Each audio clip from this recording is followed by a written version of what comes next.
My name is Ethan Carter, and the last thing I expected to find in my mailbox that rainy Tuesday morning was a hospital authorization form with my sister's name printed across the top, and mine listed as her emergency contact. For a long moment, I simply stood there staring at the envelope. The rain soaked through my jacket, but I barely noticed.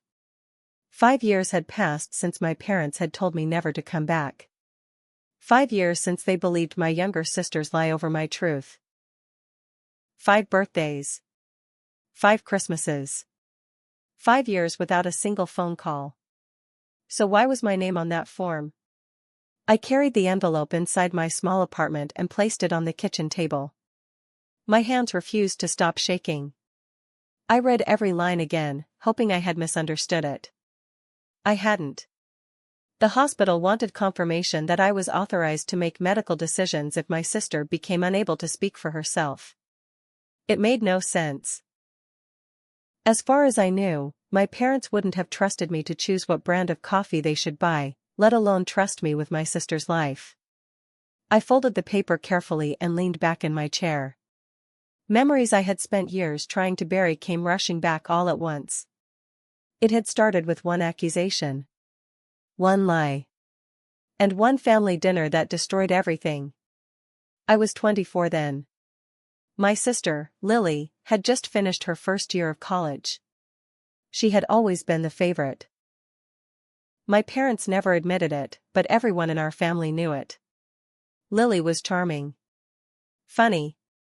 Confident. If she made a mistake, someone else was blamed. If I succeeded, people acted surprised. Still, I loved her.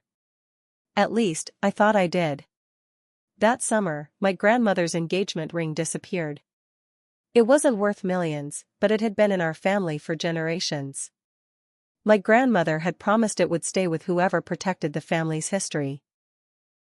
2 days after it vanished, Lily walked into the living room crying. I saw Ethan take it. I remember every second after those words.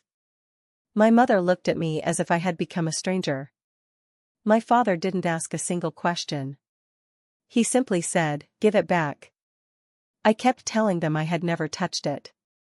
Nobody listened. They searched my bedroom, my car, even my backpack. They found nothing. It should have proven I was innocent. Instead, my father said I had probably sold it already. That hurt more than the accusation itself. Our relatives stopped calling. Neighbors avoided eye contact. People from church whispered whenever I walked past them. Within a week, I packed everything I owned into my old pickup truck. Before I left, I stood at the front door waiting for someone to stop me. Nobody did. The last words my father ever spoke to me echoed in my mind for years. Until you tell the truth, don't come back. I drove away believing that eventually someone would realize they had made a mistake. No one ever came. Life didn't become easier after that. I worked construction during the day and stocked shelves at a grocery store during the night. Some months I barely had enough money to pay rent. But slowly, things improved. I found a better job restoring historic homes. I liked fixing old things that other people had given up on. Maybe because I secretly wished someone would do the same for my family. Then, 5 years later, that hospital letter arrived. It reopened a wound I had spent years trying to heal. I decided to call the hospital. After several transfers, a woman from patient services answered. "I'm sorry," she said gently, "for privacy reasons, I can't discuss the patient's condition." "I understand," I replied. "I just need to know why I'm listed as her emergency contact." There was a long pause. "According to our records," she finally said, "you were personally designated several months ago." Several months ago? That couldn't be right. I hadn't spoken to Lily in 5 years. Someone had changed those records. But who? And why? That night I searched through an old storage box filled with things I had never unpacked after leaving home. Most of it was ordinary. Old photographs. College notebooks. Birthday cards. Then I found something I had forgotten existed. A small cassette recorder. I smiled sadly.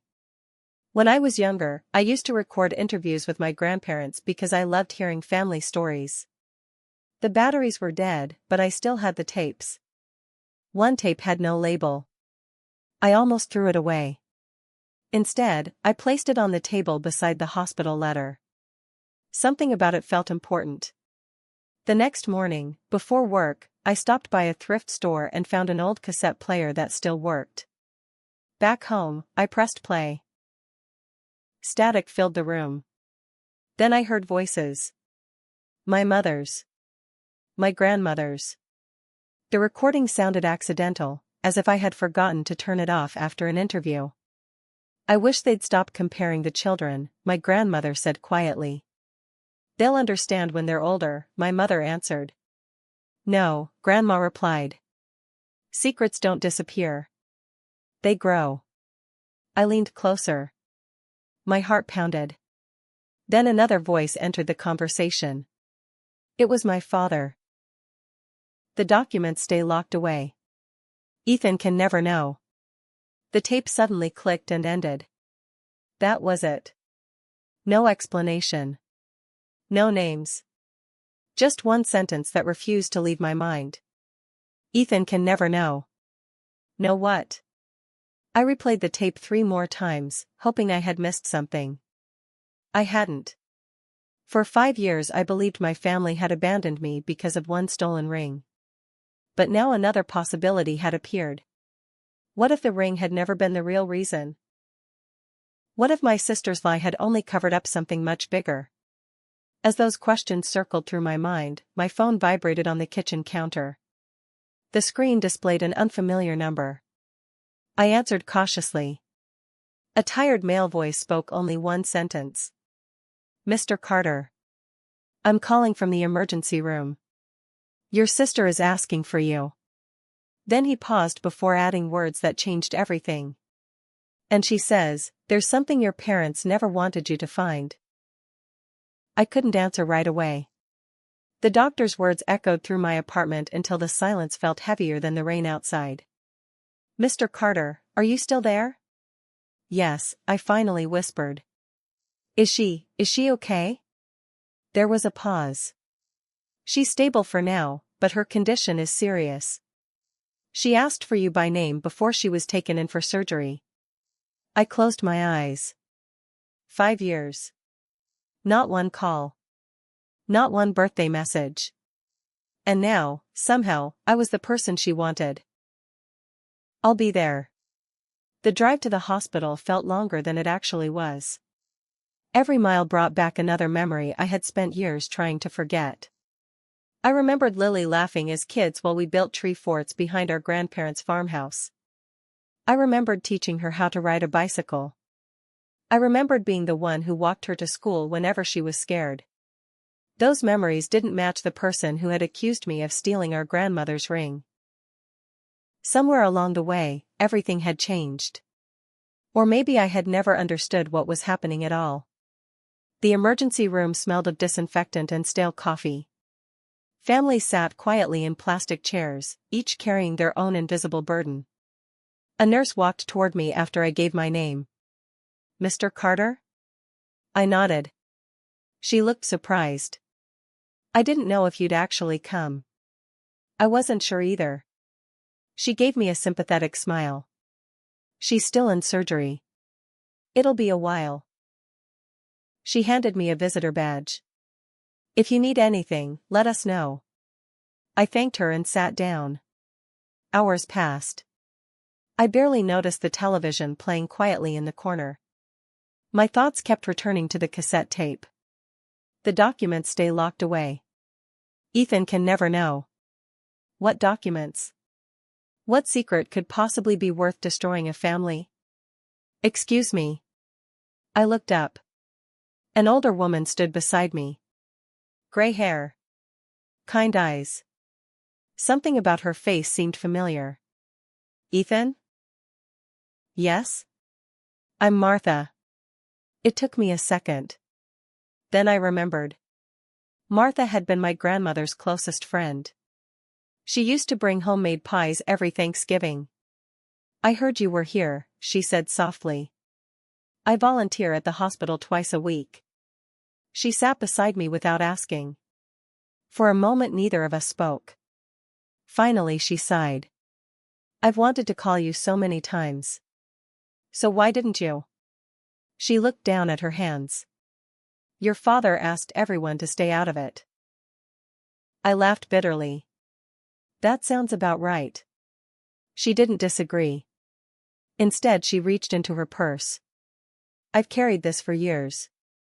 She handed me a small folded envelope. My name was written across the front. In my grandmother's handwriting. My hands froze. Where did you get this? Your grandmother gave it to me 2 weeks before she passed away. I stared at her.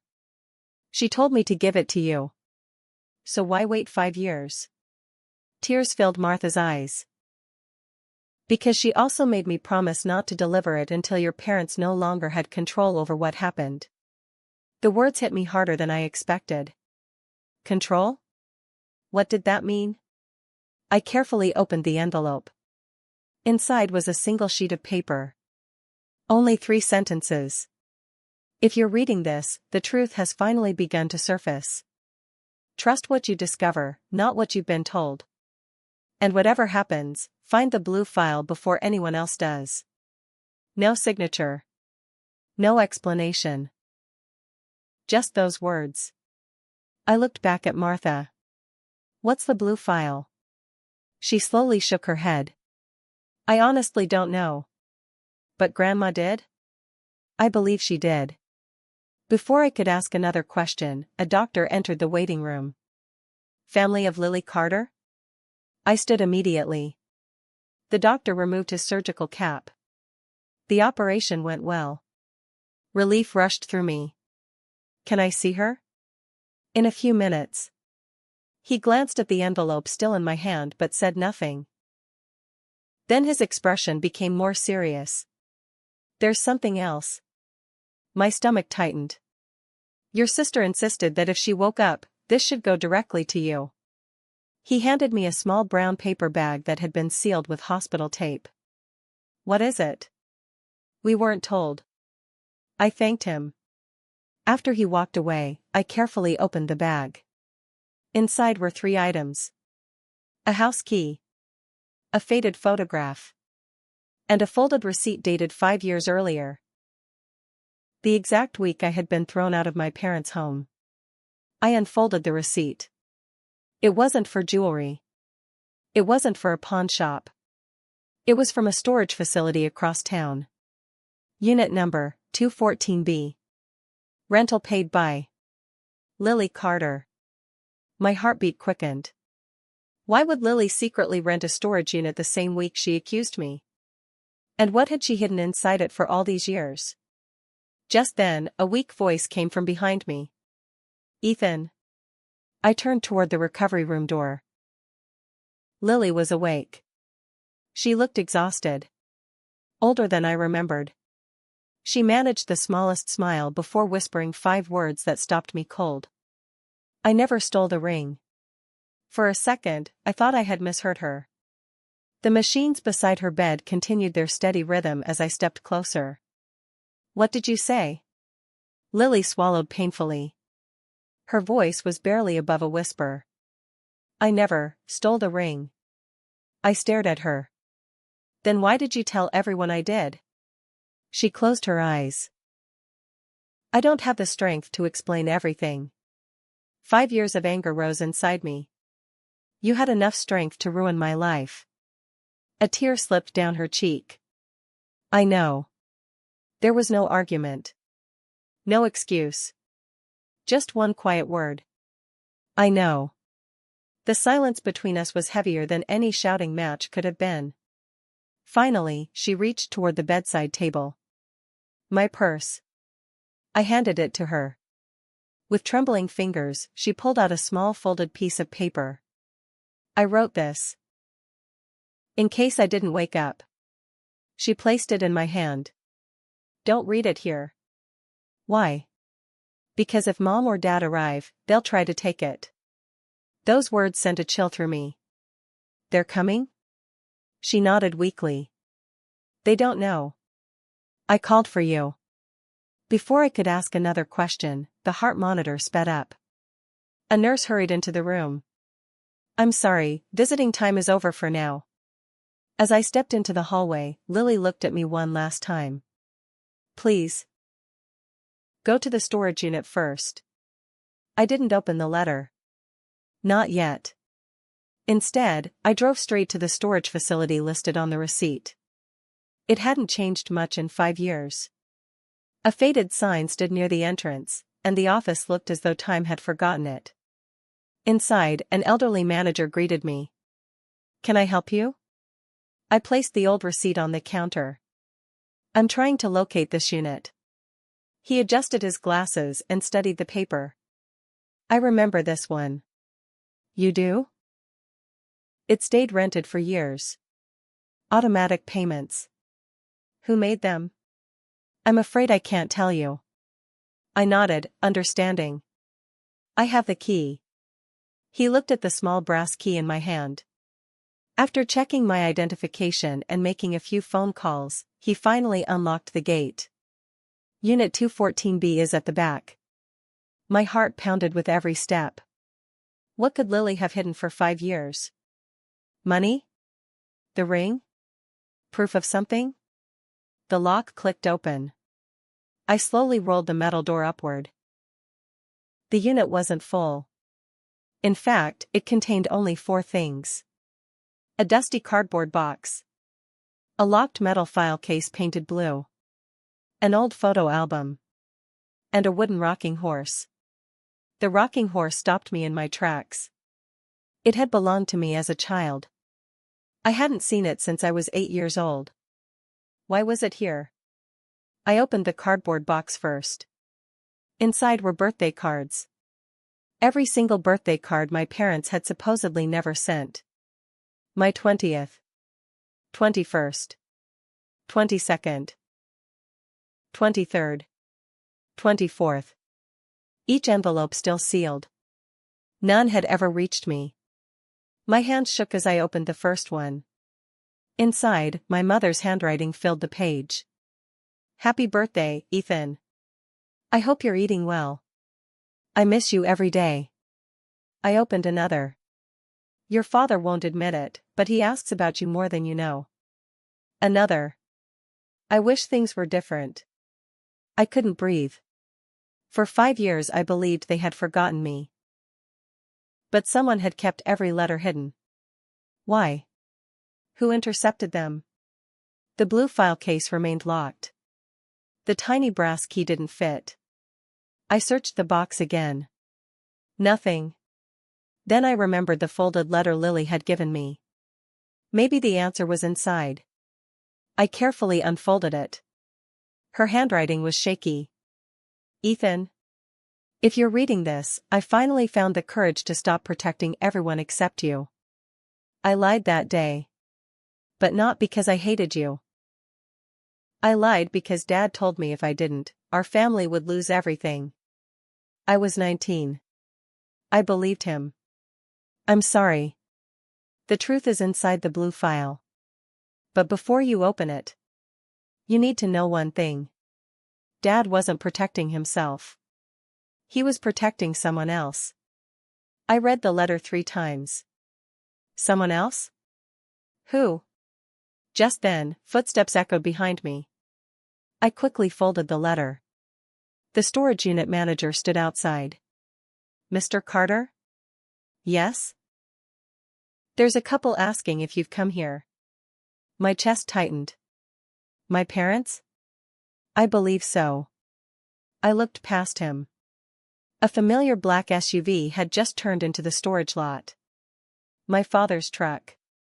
After 5 years. I stood frozen with one hand resting on the blue file case. For years, I had imagined what it would be like to see my parents again. I had pictured anger. Questions. Maybe even silence.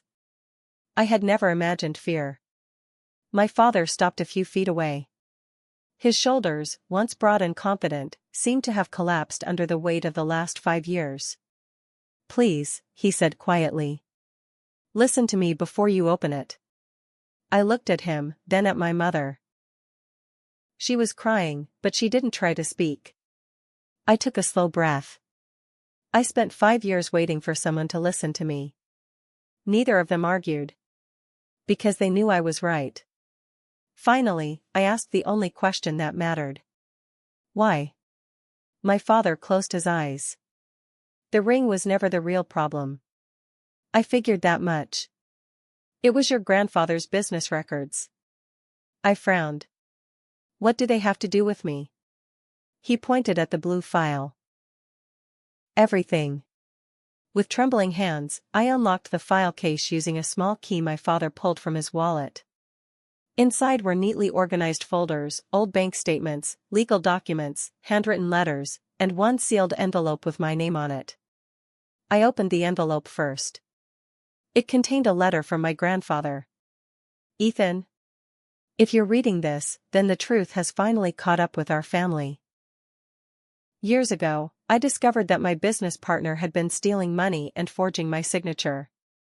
Before I could expose him, he threatened our family. We gathered evidence and hid it, hoping to protect everyone until the authorities could act. The blue file contains that evidence. I chose you to inherit it because I believed you would always do the right thing, even when it hurt. I slowly lowered the letter. So, this is what everyone was protecting? My father nodded. The man your grandfather exposed still had powerful connections back then. We were told that if the evidence resurfaced too soon, our family could become targets. I looked at him in disbelief. Then why accuse me of stealing the ring? His face filled with regret. Because the ring disappeared the same week someone broke into our house looking for this file. I stared at him. You thought I had taken it. I did. He swallowed hard. And when Lily panicked. She said she saw you with it. My mother finally spoke. We should have asked questions. We should have trusted you. Her voice broke. But we were scared, and fear made us believe the worst. I turned toward Lily's storage box. What about the letters? My mother covered her mouth. I wrote every one. I never got them. I know. We all looked at Lily's note. My father lowered his head. I found them before they were mailed. You kept them from me? I thought cutting all contact would keep you away from everything connected to this case. I laughed softly, not because anything was funny, but because after 5 years, the truth was somehow even more painful than the lie. You were trying to protect me. Yes. And instead, you lost me. He couldn't answer. Because there was nothing left to say. Over the next several weeks, investigators reopened the old financial fraud case using the documents in the blue file. The evidence proved what my grandfather had discovered years earlier. The case was finally closed. The mystery that had haunted our family for decades came to an end. And so did the silence between us. Lily recovered slowly. One afternoon, I visited her at home. She handed me a small velvet box. Inside was my grandmother's engagement ring. I found it 2 days after I blamed you, she admitted. It had slipped behind the drawer in Grandma's bedroom. I looked at her in disbelief. You knew? She nodded through tears. I wanted to tell everyone, but after everything happened, I was terrified. Every day I waited made it harder. I reached over and gently closed the box. I can't get those 5 years back. I know. But I don't want to lose the next 5. She broke down crying. For the first time since we were children, I hugged my little sister. Neither of us spoke. We didn't need to. A month later, my parents invited me home for dinner. Walking through that front door felt strangely familiar. The walls were the same. The kitchen smelled the same. But the people inside had changed. After the meal, my father handed me a small wooden box. Inside were every birthday card he had never mailed. Along with one new envelope. I opened it. It simply read, "Welcome home, son." I looked up. No one tried to explain the past anymore. No one defended their mistakes. They simply stood there, hoping forgiveness was still possible. I realized something then. Families aren't healed because the past disappears. They're healed because someone finally chooses the truth over fear. I folded the letter, slipped it into my pocket, and smiled through tears. After 5 years of believing I had lost my family forever, I finally understood something my grandmother had tried to teach us all along. The truth may arrive late, but when it finally comes, it has the power to bring even the most broken family back home.